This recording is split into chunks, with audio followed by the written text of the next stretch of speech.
Alright guys, welcome back. This is Bad Senator. So today, I'm unveiling my 2018 House of Representatives predictions. And yeah, it sounds exactly what it sounds like, so let's get right into it. In Alabama, I think all districts are safe except for the second. That's Martha Robbie district. Martha Robbie came out against Donald Trump after the Access Hollywood tapes. And if we look at the results down below, you can see Martha Robbie, while Trump won her district by 30 points, she only won it by 8%. That's the backlash from her going after Trump. And I think, with her going to the runoff, we could see that happen again. And because it is potentially a blue wave year, this seat could become competitive. Now, you're going to hear me a lot say blue wave year. I don't mean that this is necessarily going to be a blue wave year. I think it could be more of a blue splash than anything. However, there is a small possibility, or maybe not even small, I guess a moderate possibility that there could be a blue wave this year. And if there is, a lot of the likely Republican districts I have could become lean or toss-up. So you're going to hear that a lot. Alaska, everyone's safe. Well, Don Young, the one person, is safe. In Arizona, there are two districts, I think, that are in play. The second district actually is held by Republican Martha McSally right now, but she's not running for the seat, and this seat is a heavy Latino district that voted for Hillary Clinton. I don't see it going to the Republicans. And then the first district, you have Tom O'Halarian. O'Halarian is not necessarily the best fit for this district. However, he did win by 7.3, and Trump only won it by 1.1. So I think that he is still the favorite to win. In Arkansas, everyone is safe except for French Hill in the second district. And he's facing a strong opponent, a Democrat opponent, well-funded, but he did win by 21.5% in 2016. So it is definitely an uphill battle, and that's why it's likely. Let's get to the first big state, California. Alright, you see a lot of different colors here, so I'm going to try to go through them real quick. Tom McClintock in the 4th district, again, it was kind of close in the presidential, and he's facing well-funded opponents, so I see that one being likely, and it could become lean or toss-up in a wave year. Amy Barra, his only 2.3% performance in 2016 was rather weak, but again, Clinton won by double digits here, and I don't see Amy Barra being in any serious danger, and that's why he's likely. Jeff Denham is in big trouble, I think. I think this is actually really close to lean Democrat, because he didn't get more than 38% of the vote in the primary, and his district was practically won by Clinton, and he only won it by 3.4%. Then we run to these guys, David Vallado and Devin Nunes. So, David Vallado is pretty much a shoo-in to win. However, the only hope for the Democrats here is that President Trump can somehow drag him down, because if you look, Clinton did win here by 15%. So maybe if Trump gets so unpopular, it could drag him down, maybe in a blue wave year, and the likely Republican rating stands. In the 22nd district, Devin Nunes is facing a strong opponent, and obviously Devin Nunes made national headlines, very scandalous candidate, and he won by 35.1% in 2016. The president, he was only 9.5. All that crossover appeal has gone away. I don't see this being more than 5 points for Nunes. I really don't. I still think it's likely because just of the nature of this district. So Luke Carmichael, again, this is a weak performance in 2016, but again, Clinton winning by 20% here. That's why I think it's likely Democrat. We have two vulnerable Republican seats in Steve Knight and Edward Royce. Those are both seats that I believe are toss-up at this moment in time. Steve Knight, I think, is more vulnerable than Edward Royce's seat. Edward Royce, or the Republican, got, I believe, more votes in the primary than the Democrat in that race. Steve Knight did too, but again, Steve Knight is... I looked at one of these things on Cook Political Report. It's called Risk Factors. It's basically what makes a Republican vulnerable in this race. And Steve Knight has all 7 of those risk factors. And that's not good for him. I think he's in big trouble, personally. Mimi Walters, she won by 17 in 2016, and I think the race still leans her way, even though Clinton won her district by 5 points. And then we get to the two, I think, seats that are leaning to flip from Republican to Democrat in California. Dana Robrasher's seat and the open seat left by the retirement of Darrell Issa. These seats, I think, are likely to flip from Democrat to Republican because in the 48th district, Robrasher is, not well liked. He's been caught admiring Vladimir Putin and Donald Trump, which isn't something you want to do in an Orange County, California district in which Clinton won. In Darrell Issa's case, you have a Republican retiring in a district Clinton won by 7.5 points, leaving the seat wide open. And I think the Democrat will win that seat. All right, that was a lot of seats. Let's go to Colorado. Colorado, Mike Kaufman. That's going to be an interesting race to follow, Mike Kaufman. He won by about the same margin Clinton won her district by. This area should be reliably Democrat, but Mike Kaufman has some crossover appeal and has some appeal with people here in general. It remains to see in 2018 if Democrats can uproot that appeal. I think they could do it, but I'm not sure. It's toss-up at this point. Connecticut, here we have Elizabeth Etsy, who is not running after a Me Too scandal. So in the 5th district here, this area is known for turning out Republicans that are good in New England. Obviously, Clinton did very well here. Trump didn't do too well here. All the districts in Connecticut were won by Donald Trump. Hillary Clinton, excuse me. All the districts in Connecticut were won by Hillary Clinton. However, in this district, you have a Democrat retiring, and in this area you have Republicans that are typically better performing in their region. You have people like Tom Foley and Mark Bowden in Connecticut. They're able to seriously outperform the presidential ticket in their states. This area has a lot of those types of Republicans, and I can see this race being competitive. Down to Florida, another very big state. A lot of likely Democrat races here, 6 likely Republican races, and likely Democrat races too. The 6th, 15th, 16th, and 18th districts. These districts all have Republicans who won by mediocre-ish margins in 2016 that are either retiring or have good opponents, or both.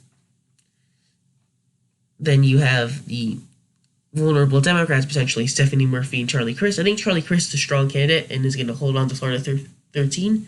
Stephanie Murphy, she only won by 3%. Now that's weak, pretty weak, but in the end, I think that she will win because Clinton won her district by 7 points. And then we get to these districts down here, the 26th and 27th. These are largely Hispanic districts, and I think one is more likely to flip Democrats than others. I think in the 27th district, Clinton won here by 20 points, and the Republican here is retiring, leaving the seat wide open, and doesn't really look like there's a Republican that can have as much crossover appeal as Ross Lything that is running in this district and really make it salvageable for the Republicans. That's why it's lean Democrat.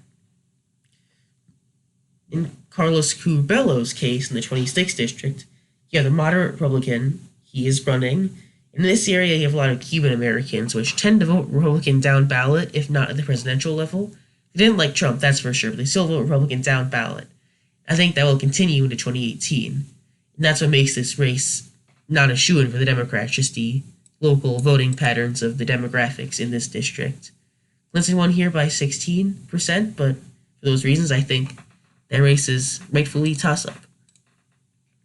Georgia, you have 2 suburban Atlanta districts. In the 6th and the 7th, you have Rob Woodall and Karen Handel. Again, these are areas, highly educated areas in which Republicans in the suburbs, Republicans are not performing well in. And I see how these 2 races could be competitive in the future, in 2018. Idaho, everyone's safe. Hawaii, everyone's safe. Indiana, everyone's safe. Iowa is where things get interesting. So I think that the 3 people here, the 2 people, David Young, Rod Blum, kind of go together. Their situations are similar, in which they are both Republicans, 2-term Republicans, from Iowa. Now here's the thing here. These are two-term Republicans. How many terms ago was the big red wave of 2014? 2014.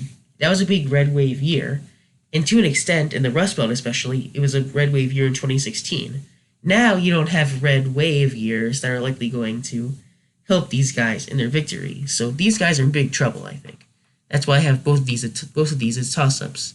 This is an area where Obama won big and Trump won big. And Democrats are going to kind of get some Trump-Obama voters come back to them, I think.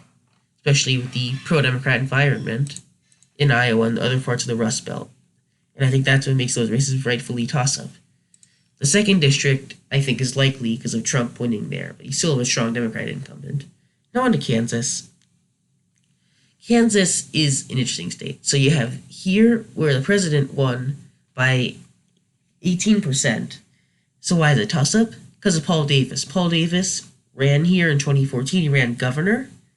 And in the governor's race, he won this district. He's also well-known, well-liked, and has raised a whole lot of money.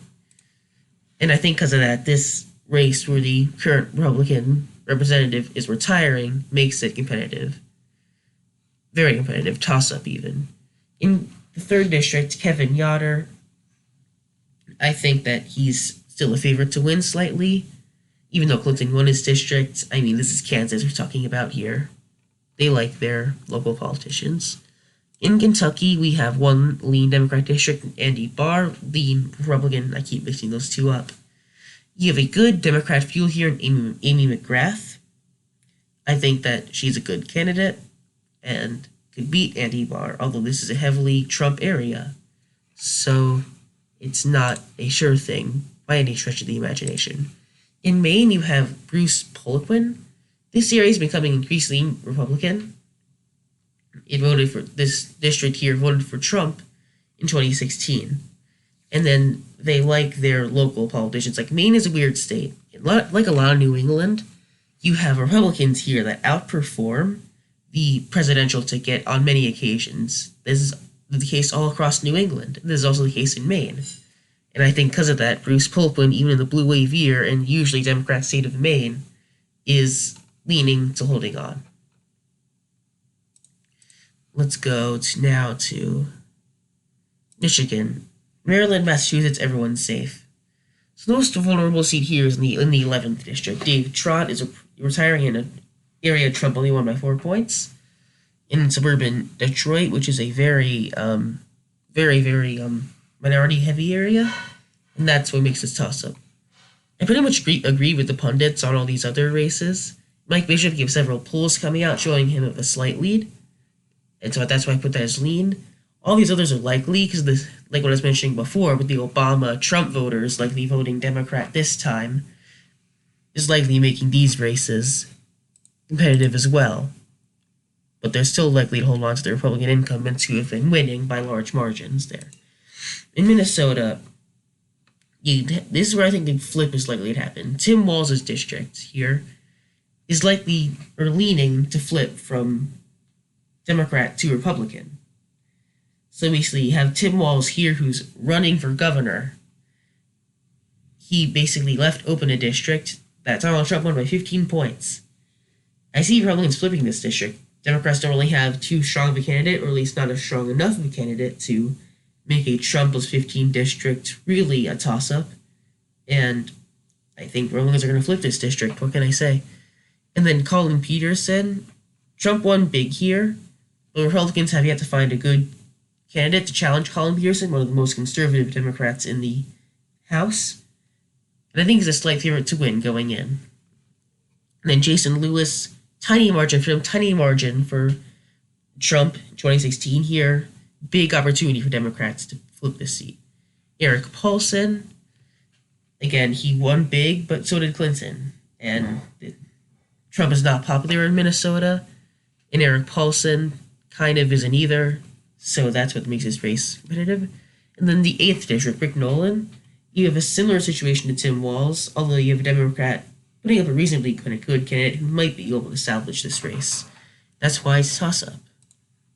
All right, let's go to Missouri. Mississippi, everyone's safe. In Missouri, the only real question here is Ann Wagner's district in the 2nd. That's in the suburban St. Louis. These are areas that Republicans have not been performing well in as of recent. Trump only won by 10 points here, but Ann Wagner won by almost double that, by 20 points. And the only reason this is competitive is because, well, these are the exact kind of areas, minority-heavy, college-educated, suburban areas that are revolting against Trump. And that puts this race slightly in play, especially in a blue wave year. Let's see, what other states do we have to go?